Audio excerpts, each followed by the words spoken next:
So today's topic is settlement discounts.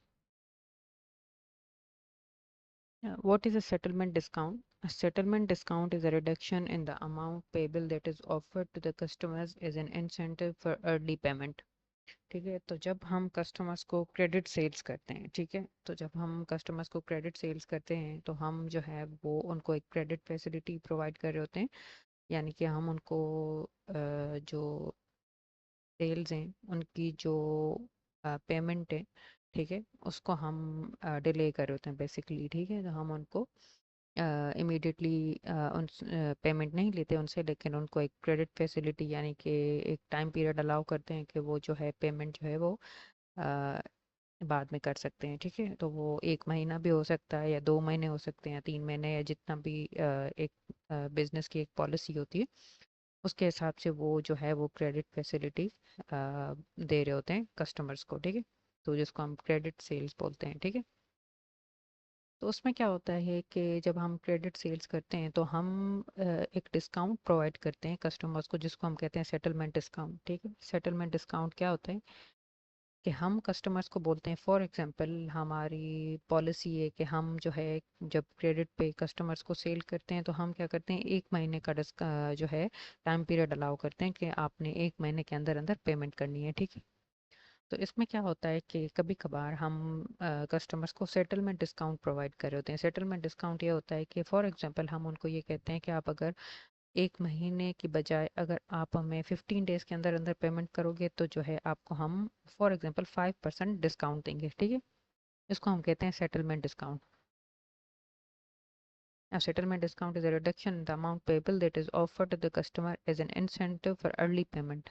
हम ये incentive, ये जो डिस्काउंट है क्यों प्रोवाइड कर रहे होते हैं ताकि कस्टमर्स जो हैं वो हमें अर्ली पेमेंट करें। ठीक है, जो हमारे रिसीवेबल्स हैं वो हमें अर्ली पेमेंट करें। ठीक है, businesses use settlement discount to encourage customers to pay their invoices before the due date। तो उनकी जो एक ड्यू डेट जो हमने उनको ड्यू डेट दी हुई होती है, यानी कि फॉर एग्जांपल हमने 1 महीने का टाइम दिया हुआ होता है तो उसको हम ड्यू डेट कहते हैं। ठीक है, अगर अपनी ड्यू डेट से वो पहले जो है वो अगर कस्टमर्स जो हैं वो पेमेंट करते हैं तो हम क्या करते हैं, तो हम उनको सेटलमेंट डिस्काउंट देते हैं। और ये हम क्यों करते हैं, ताकि helping to improve cash flow and reduce outstanding receivables.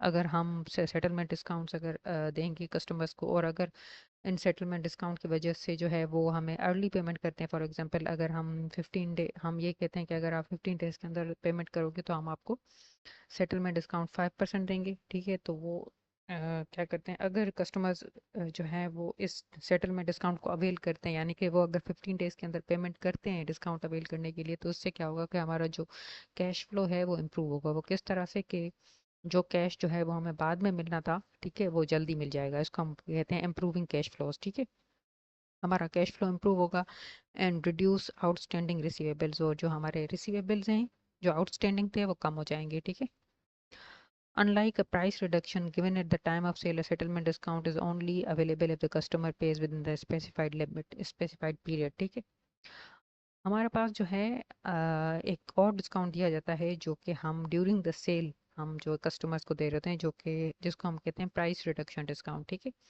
वो कब दिया जाता है, वो सेल के टाइम पे, यानी कि फॉर एग्जांपल कि जो है हम जब किसी भी स्टोर में जाते हैं, ठीक है, और वहाँ पे लिखा हुआ होता है कि आपको जो है 30% ऑफ। ठीक है, फॉर एग्जांपल हम किसी ब्रांड्स में जाते हैं या कहीं पे भी जाते हैं क्लोथिंग वगैरह के लिए या जिसके लिए भी, तो वहाँ पे अगर फॉर एग्जांपल लिखा हुआ है 30% डिस्काउंट, ठीक है, तो इसको हम कहते हैं प्राइस रिडक्शन डिस्काउंट। ठीक है, वो डिस्काउंट अलग है और सेटलमेंट डिस्काउंट जो होता है वो अलग होता है। सेटलमेंट डिस्काउंट क्यों दिया जाता है, वो इसलिए दिया जाता है ताकि लोग जो है जल्दी पेमेंट करें। ठीक है, सेटलमेंट डिस्काउंट का मकसद ये है कि कस्टमर्स हमें जल्दी पेमेंट करें। और जो प्राइस रिडक्शन डिस्काउंट होता है वो सेल को इनकरेज करने के लिए दिया जाता है, यानी कि ताकि कस्टमर्स अगर फॉर एग्जांपल लिखा हुआ है 30% ऑफ, तो कस्टमर जो हैं वो ज़्यादा कस्टमर जो हैं वो हमारे पास परचेज करने के लिए आएंगे। ठीक है, तो यहाँ पे ये कह रहा है कि जो प्राइस रिडक्शन डिस्काउंट है वो अलग होता है। ठीक है, और जो सेटलमेंट डिस्काउंट है वो अलग होता है। सेटलमेंट डिस्काउंट कस्टमर को जो है वो जल्दी पेमेंट करने के लिए जो है वो इनकरेज करता है सेटलमेंट डिस्काउंट। और जो प्राइस रिडक्शन डिस्काउंट होता है वो कस्टमर को परचेज करने के लिए इनकरेज करता है। ठीक है, अच्छा, example of settlement discount. Settlement discount के एग्जाम्पल देते हैं। अब business sells goods to prime traders limited for 800 on credit. एक कंपनी है प्राइम ट्रेडर्स लिमिटेड जो कि बिजनेस का कस्टमर है, ठीक है। अब बिजनेस जो है इसको सेल कर रहा है 800 पे ऑन क्रेडिट। क्रेडिट पे वो 800 की सेल कर रहा है इस प्राइम ट्रेडर्स को, ठीक है। अब इनवॉइस में क्या लिखा होगा? The invoice states 5% settlement discount if the payment is made with in 30 days. उसमें लिखा हुआ है, ठीक है, कि अगर आप 30 डेज के अंदर अंदर पेमेंट करते हो तो आपकी जो हम आपको 5% डिस्काउंट देंगे, ठीक है। और जो उसने क्रेडिट पीरियड अलाउ किया है, यानी कि बिजनेस ने जो उस प्राइम ट्रेडर्स को जो क्रेडिट पीरियड जो अलाउ किया है वो 2 मंथ्स है, ठीक है। यहाँ पे नहीं लिखा हुआ बट हम अज्यूम कर रहे हैं कि वो 2 मंथ्स है, यानी कि 60 डेज, ठीक है। लेकिन उसमें ये लिखा हुआ है the 5% settlement discount if payment is made with in 30 days, यानी कि वैसे तो 2 महीने का टाइम दिया था उसको, लेकिन अगर वो 30 डेज के अंदर अंदर पेमेंट करता है तो उसको 5% का डिस्काउंट मिलेगा, ठीक है। The customer page with in the discounted period, यानी कि डिस्काउंटेड पीरियड मतलब उसने 30 डेज के अंदर ही पेमेंट की। जो कस्टमर है वो उसको तो वैसे हमने टाइम दिया था कि आप तुम 2 महीने के अंदर अंदर पेमेंट कर सकते हो, ठीक है। लेकिन हमने उसको जो 5% डिस्काउंट दिया था, अगर वो 30 डेज के अंदर पेमेंट करता है तो कस्टमर ने क्या किया, वो डिस्काउंट अवेल करने के लिए उसने उस डिस्काउंटेड पीरियड में यानी 30 डेज के अंदर अंदर उसने पेमेंट की थी। Customer page with in the discount period, ठीक है।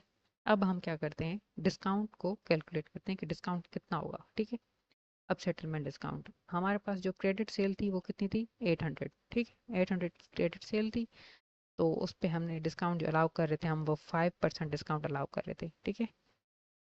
अगर हम 800 को मल्टीप्लाई बाय 5 कर देते हैं हमारे पास $40 का डिस्काउंट आ गया। ये सेटलमेंट डिस्काउंट की अमाउंट है जो हम उस कस्टमर को अलाउ कर रहे हैं, ठीक है।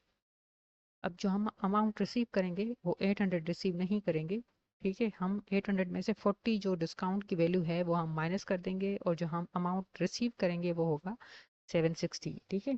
तो वो कस्टमर हमें 760 की पेमेंट करेगा। अगर वो सेटलमेंट डिस्काउंट अलाउ यानी कि अवेल नहीं करता, ठीक है, अगर वो 30 डेज के अंदर पेमेंट नहीं करता और बाद में कभी पेमेंट करता तो उसको $800 देने पड़ते हैं। और अभी वो कितने दे रहा है? ₹760 दे रहा है, क्योंकि उसने जो 5% जो डिस्काउंट था वो अवेल किया है उसने, ठीक है। The business receives 760 in cash and allows the customer a discount of $40, यानी कि बिजनेस अब 760 रुपीज़ कैश रिसीव करेगा और जो कस्टमर को जो उसने डिस्काउंट जो अलाउ किया है वो है 40 रुपीज़, ठीक है, $40। अब इसकी डबल एंट्री किस तरह से बनेगी? When a payment is received, ठीक है। तो हम क्या करते हैं, आपको याद होगा जब हम जो है जब हम सेल कर रहे थे, जब हम क्रेडिट सेल कर रहे थे तो हम क्या एंट्री बनाते थे? हमारी जो डबल एंट्री होती थी वो ये होती थी कि फॉर एग्जांपल हमने जब क्रेडिट सेल की होगी तो हमने एंट्री क्या बनाई होगी कि हमने डेबिट किया होगा रिसीवेबल्स, और हमने जो है वो क्रेडिट क्या किया होगा?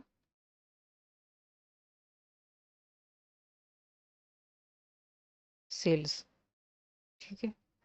ये हमने एंट्री बनाई होगी, ठीक है। और रिसीवेबल्स की अमाउंट कितनी होगी? $800 थी। और सेल्स की भी अमाउंट होगी $800, ठीक है। ये हमने डबल एंट्री बनाई उस वक्त जब हमने सेल की थी, ठीक है। अभी हमने पेमेंट रिसीव नहीं की, अभी हमने सिर्फ सेल की है, ठीक है। इसमें इस वजह से डिस्काउंट की जो वैल्यू है वो नहीं आएगी इस डबल एंट्री में। हमने सिर्फ ये डबल एंट्री कब की है? जब हम सेल करते हैं, जब हम क्रेडिट सेल करते हैं तो हमारी एंट्री बनती है क्रेडिट सेल्स और डेबिट रिसीवेबल्स, ठीक है। जब हम पेमेंट रिसीव करेंगे तब हम कौन सी एंट्री बनाएंगे, ठीक है।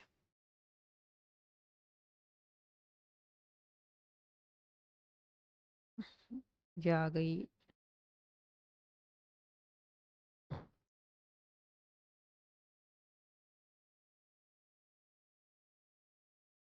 जब हम पेमेंट रिसीव करेंगे तो हम क्या करेंगे, ठीक है, हम क्या करेंगे कि जब हमने क्रेडिट सेल की तो हमने डेबिट किया था रिसीवेबल, ठीक है। तो अब हम उस रिसीवेबल को क्रेडिट कर देंगे, क्रेडिट कर देंगे रिसीवेबल्स, ठीक है। रिसीवेबल्स की अमाउंट कितनी थी? 800, ठीक है। और हम क्या डेबिट करेंगे हमारे पास, क्योंकि हमने जो है कैश रिसीव किया है तो हमने कैश किया डेबिट। लेकिन कैश हमने 800 रिसीव नहीं किया क्योंकि हमने डिस्काउंट अलाउ किया था, तो हमने जो अमाउंट जो हमने रिसीव की है वो है 760 रुपीज़, क्योंकि हमने $40 का डिस्काउंट दिया था। तो हमने जो कैश रिसीव किया है वो है 760। ठीक है। अब हम देखेंगे तो हमारी जो डबल एंट्री है वो मैच नहीं कर रही। ठीक है, क्योंकि डेबिट और क्रेडिट दोनों डिफरेंट आ रही हैं। ठीक है, हमारे पास डेबिट साइड पे 40 रुपीज़ की शॉर्टेज आ रही है। ठीक है, तो ये डेबिट हमारे पास किस चीज़ का होगा, ये होगा सेटलमेंट डिस्काउंट जो हमने दिया है ना वो।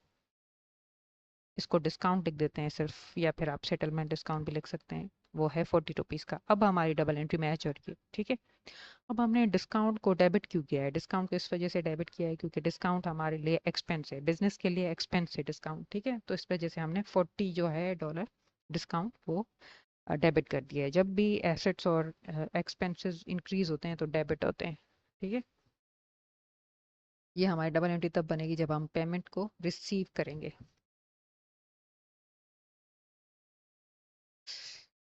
अब हमारे पास लेजर किस तरह से अपडेट होगा, क्योंकि हमने जो है लेजर्स भी पढ़े थे, जिसमें हम पहले तो हमारी डबल एंट्री बनती है। ठीक है, और उसके बाद हमारे लेजर्स बनते हैं। ठीक है, तो ये लेजर जो है वो प्राइम ट्रेडर्स लिमिटेड यानी कि ये रिसीवेबल लेजर है।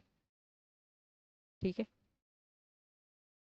रिसीवेबल लेजर, ये रिसीवेबल्स का लेजर है। इस कस्टमर का हमने जो अलग लेजर्स बनते थे, आपको याद होगा कि रिसीवेबल्स में जो कस्टमर्स होते हैं उनके सबके अलग अलग लेजर्स होते हैं। ठीक है, जितने भी कस्टमर्स होते हैं सबके अलग अलग लेजर्स होते हैं, और उसके अलावा एक कंट्रोल अकाउंट भी होता है जो हमने अपने एक कंट्रोल अकाउंट के लेक्चर्स में पढ़ा भी था। ठीक है, तो यहाँ पे किस तरह से हम एंटर करेंगे, हमने यहाँ पे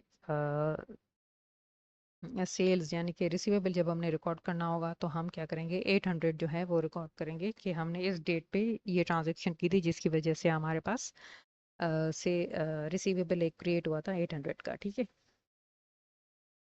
ये कह रहा है the balance is now zero because the customer has settled the account. अब जब कस्टमर ने पेमेंट कर दी, ठीक है, जब कस्टमर ने पेमेंट की और हमने डबल एंट्री भी रिकॉर्ड की, जब कस्टमर ने 760 की पेमेंट की, ठीक है, तो हमने क्या किया, ये जो हमने इसका रिसीवेबल लिखा लिखा हुआ था, ठीक है, जो रिसीवेबल्स में हमने इसका जो अमाउंट लिखा हुआ था 800 का, वो हम क्लियर हो जाएगा, वो जीरो हो जाएगा। वो क्यों जीरो हो जाएगा, क्योंकि कस्टमर ने पेमेंट कर दी है। कस्टमर ने 760 की पेमेंट की है और यहाँ पे जो लिखा हुआ है वो 800 है, लेकिन स्टिल जो कस्टमर का अकाउंट है वो, ये जो लेजर अकाउंट है वो जीरो हो जाएगा, क्योंकि जो है इवन दो उस कस्टमर ने 760 की पेमेंट की है, लेकिन क्योंकि हमने उसको डिस्काउंट अलाउ किया था तो उसका 40 का जो डिस्काउंट है वो भी जो है यहाँ से रिमूव हो जाएगा, यानी कि यहाँ से जो इसकी जो टोटल अमाउंट 800 वो पूरी की पूरी ज़ीरो हो जाएगी।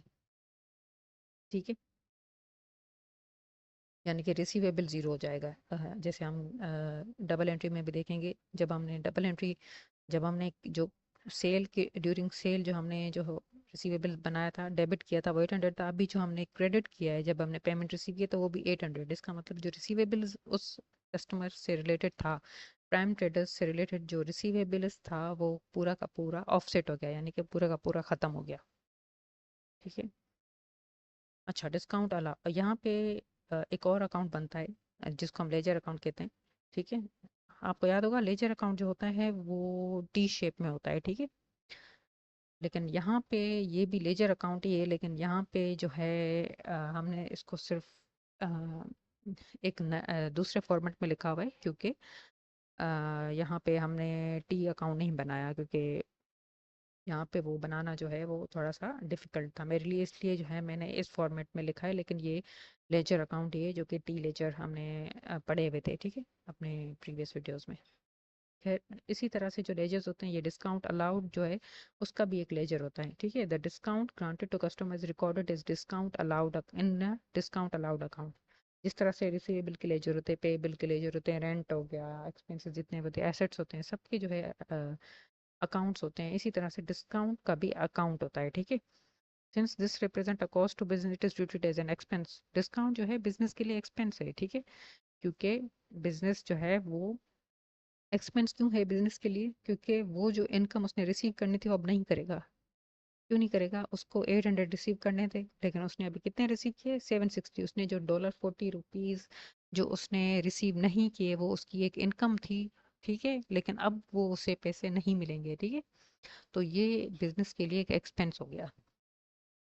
अब डिस्काउंट्स अलाउड अकाउंट किस तरह से होता है, ये अब हमने जो है डिस्काउंट्स अलाउड में हम यहाँ पे डेट आ रही है, जो ट्रांजैक्शन की डिटेल्स आ रही हैं कि ये जो $40 इस डिस्काउंट्स अलाउड में आया है वो किसकी वजह से आया है, रिसीवेबल्स की वजह से आया है। तो यहाँ पे रिसीवेबल्स लिखा हुआ है, ठीक है। ये एक्सपेंस है बिजनेस के लिए डिस्काउंट। अब इसका जो डिस्काउंट अलाउड है इसका जो है रिसीवेबल कंट्रोल अकाउंट पे क्या फर्क पड़ेगा, ठीक है। The receivables control account must always agree with the total of individual customer balances in the receivables ledger. हमने अपने कंट्रोल अकाउंट के लेक्चर में इस चीज़ को पढ़ा था कि जो कंट्रोल अकाउंट है वो हमेशा जो है इक्वल होना चाहिए किसके, जो द इंडिविजुअल कस्टमर अकाउंट्स होंगे रिसीवेबल्स लेजर में उनके टोटल के इक्वल होना चाहिए, ठीक है। जो टोटल ऑफ इंडिविजुअल लेजर्स होंगे कस्टमर के यानी कि रिसीवेबल के, उसका जो टोटल अमाउंट है वो कंट्रोल अकाउंट के बैलेंस से मैच करना चाहिए, ठीक है। इस वजह से whenever a settlement discount is recorded in customer's account the same adjustment must be made in the receivables control account, ठीक है। तो अगर फॉर एग्जांपल हम सेटलमेंट डिस्काउंट किसी कस्टमर को प्रोवाइड कर रहे हैं तो हम क्या करते हैं, हम जो उसका रिसीवेबल्स का लेजर है, ठीक है, उसमें हम डिस्काउंट भी रिकॉर्ड करते हैं, ठीक है। तो डिस्काउंट अगर हम रिसीवेबल्स लेजर में रिकॉर्ड कर रहे हैं और अगर हम फॉर एग्जांपल अगर हम कंट्रोल अकाउंट में इस चीज़ को रिकॉर्ड नहीं करेंगे, सिर्फ और सिर्फ रिसीवेबल लेजर में रिकॉर्ड करेंगे इस डिस्काउंट को, तो क्या होगा कि कंट्रोल अकाउंट और रिसीवेबल्स लेजर जो होगा वो मैच नहीं करेगा, यानी कि इंडिविजुअल रिसीवेबल लेजर्स का टोटल अमाउंट और कंट्रोल अकाउंट में जो अमाउंट है वो मैच नहीं करेंगे अगर हम सेटलमेंट डिस्काउंट जो है सिर्फ और सिर्फ रिसीवेबल लेजर में रिकॉर्ड करते हैं, जैसे हमने ऊपर रिकॉर्ड किया यहाँ पे रिसीवेबल्स का लेजर था, ठीक है। हमने यहाँ पे डिस्काउंट भी इसके साथ रिकॉर्ड किया हुआ, यानी कि 800 जो है वो हमने पूरे के पूरे माइनस किए, इसमें डिस्काउंट भी इंक्लूडेड है, ठीक है। अगर हम इसी तरह से ये चीज़ अगर हम कंट्रोल अकाउंट में इसको इंक्लूड नहीं करते तो क्या होगा कि जो है वो कंट्रोल अकाउंट और जो रिसीवेबल्स अकाउंट है, ठीक है, वो लोग मैच नहीं करेंगे। बेसिकली इस पूरी चीज़ का मकसद ये है कि जो चीज़ जो डिस्काउंट है, जो सेटलमेंट डिस्काउंट हम कस्टमर्स को प्रोवाइड कर रहे हैं वो हम उसको जो है रिसीवेबल्स में तो अपडेट करेंगे ही करेंगे, यानी कि जो इंडिविजुअल के कस्टमर जो इंडिविजुअल रिसीवेबल्स लेजर हैं कस्टमर्स के उनमें तो हम उनको रिकॉर्ड करेंगे ही करेंगे, उसके साथ साथ हम कंट्रोल अकाउंट में भी इस चीज़ को रिकॉर्ड करेंगे, ठीक है, ताकि जो है रिसीवेबल्स कंट्रोल अकाउंट बैलेंस और जो लेजर बैलेंसेस हैं वो मैच करें।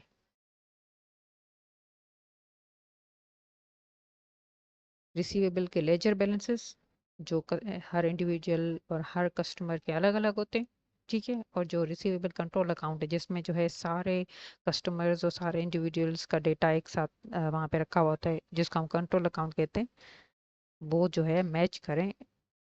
इस चीज़ को इंश्योर करने के लिए हम क्या करते हैं, रिसीवेबल जो डिस्काउंट है वो हम कंट्रोल अकाउंट में भी रिकॉर्ड करते हैं और रिसीवेबल लेजर्स में भी रिकॉर्ड करते हैं एट ऑल टाइम्स, ठीक है।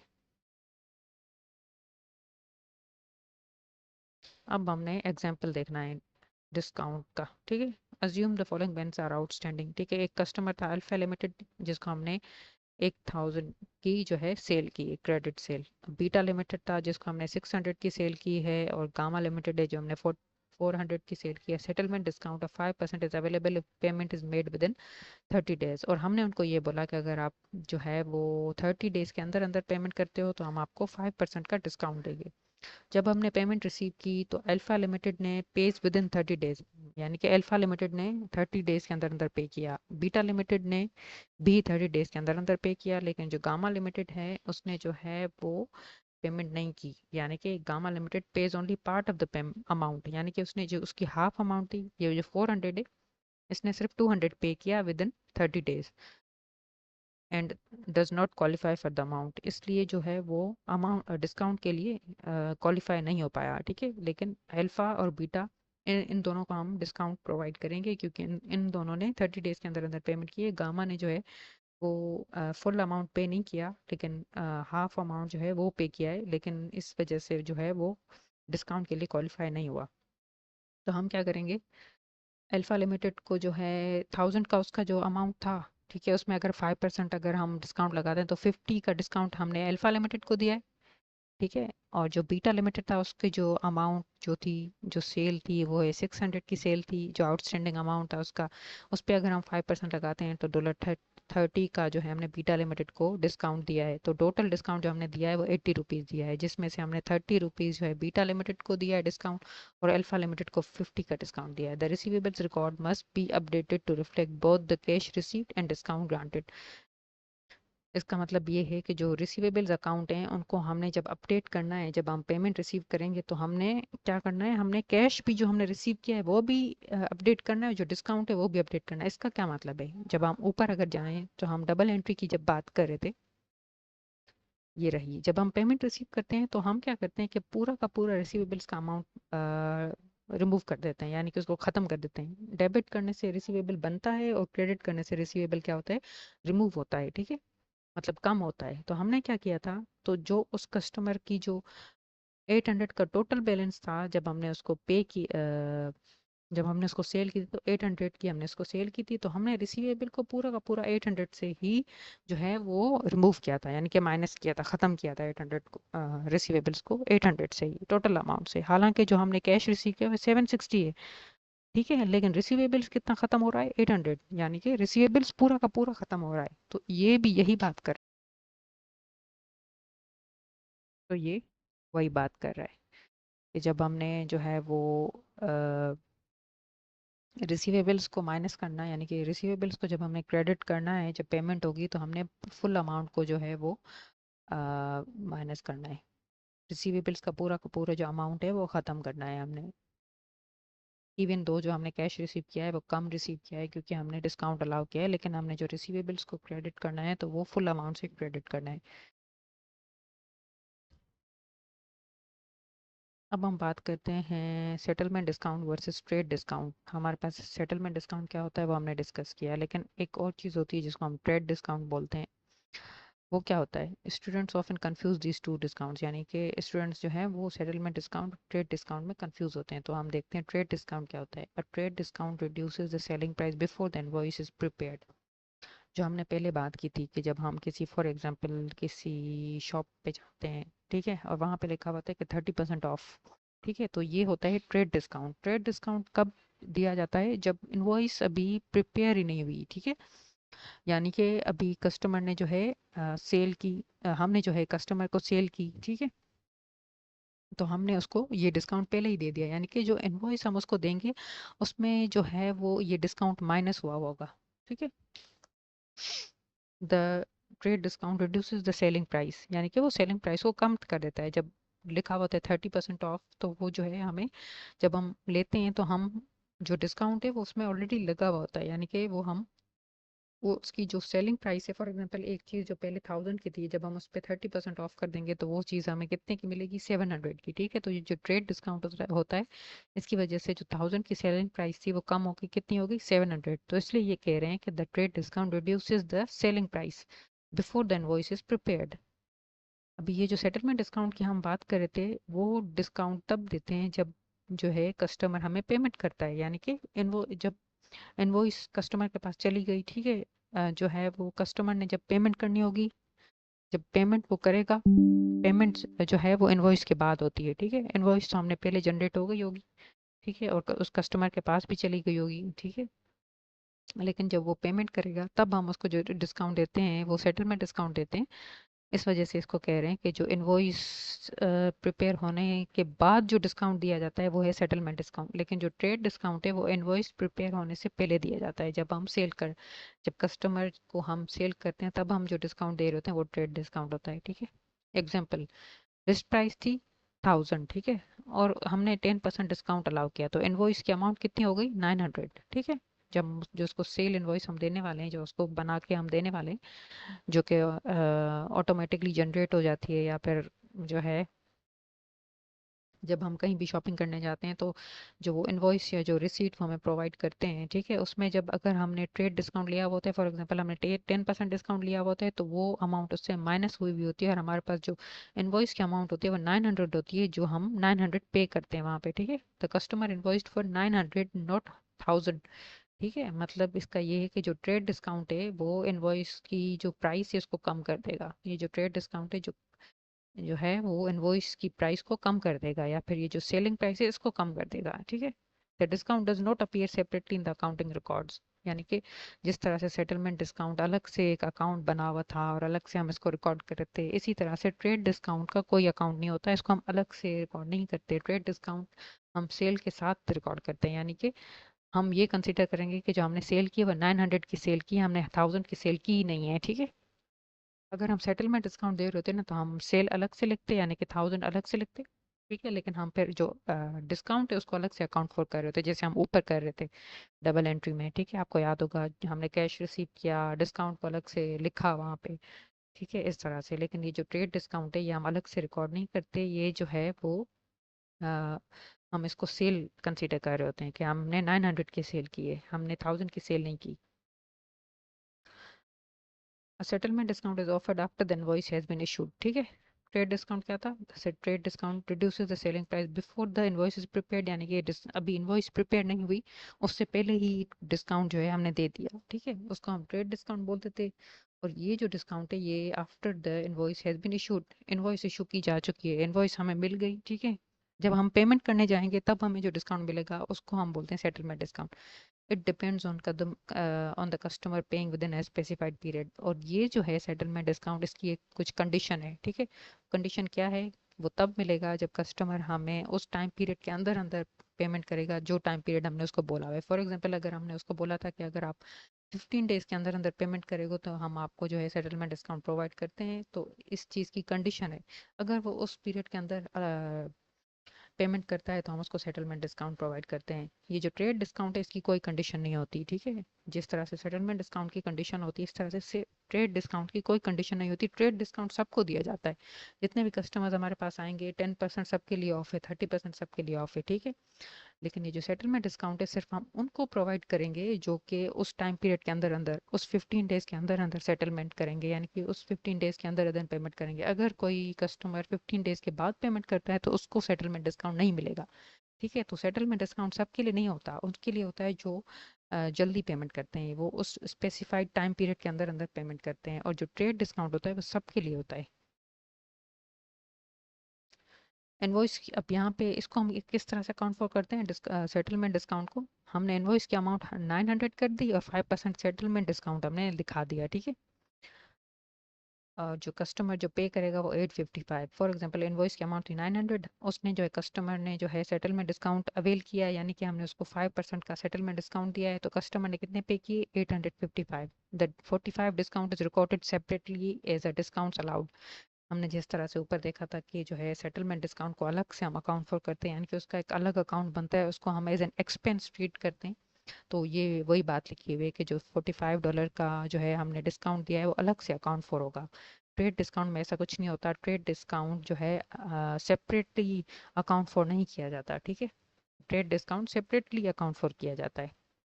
अब इन दोनों में क्या की डिफरेंसेस हैं? Trade discount given before invoicing, यानी कि इनवॉइस से पहले दिया जाता है, ठीक है। रिड्यूसेस सेलिंग प्राइस, ये सेलिंग प्राइस को भी कम करता है। नॉट सेपरेटली रिकॉर्डेड, इसको सेपरेटली हम रिकॉर्ड नहीं करते। और available to all qualifying customers, यानी कि ये सबको दिया जाता है।